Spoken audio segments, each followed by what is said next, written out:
Welcome to Sal's Classic Bodybuilding Archives. In today's episode, Arnold answers a few of your bodybuilding questions taken from his Ask the Champ column. Enjoy.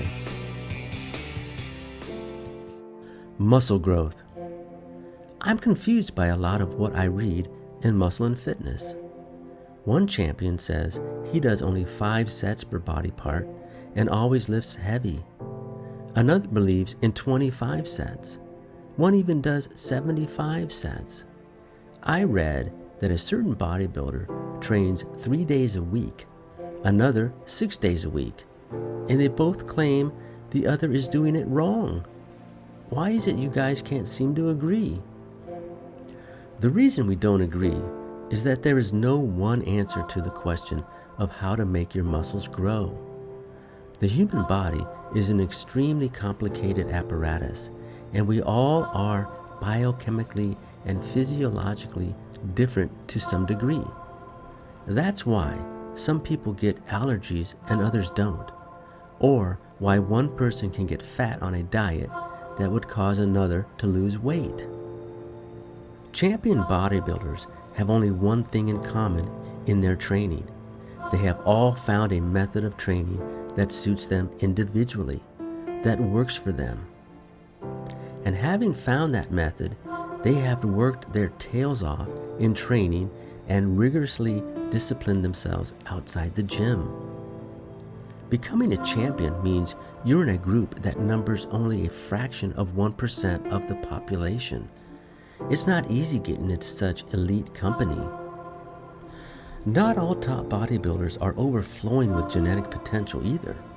Sure, I developed muscle comparatively easy, as does Franco, but it took Frank Zane years of hard work and experimentation to develop his Mr. Olympia physique, because he did not have that sort of mesomorphic physiology.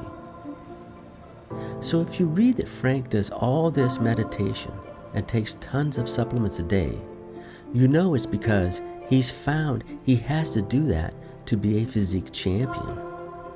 He has learned what works for him, and he has the titles and trophies to prove it. Joe Weider calls this search for an individual approach to training the instinctive principle. Nobody can get to the top without learning to read and understand his or her own body, but that only holds true for advanced bodybuilders. Beginners and early intermediates too often try a lot of variations in training before they're really ready. In the beginning, you want to stick to basic exercises, work hard, and create a sound, fundamental muscle structure. Working out 4 to 5 days a week, 4 to 5 sets per exercise, 20 to 20 sets a body part. Smaller body parts less, complex ones more, is a good way to start. Train hard, eat well, and see what happens. Meanwhile, keep reading the training articles in Muscle and Fitness. You never know when someone will say something that just clicks in your mind and you immediately know that it's exactly right for you. Well, thank you for joining me today. I hope you enjoyed this episode. Please leave a like, a comment, subscribe, and share. I would appreciate it. And until next time, keep training and chasing the dream.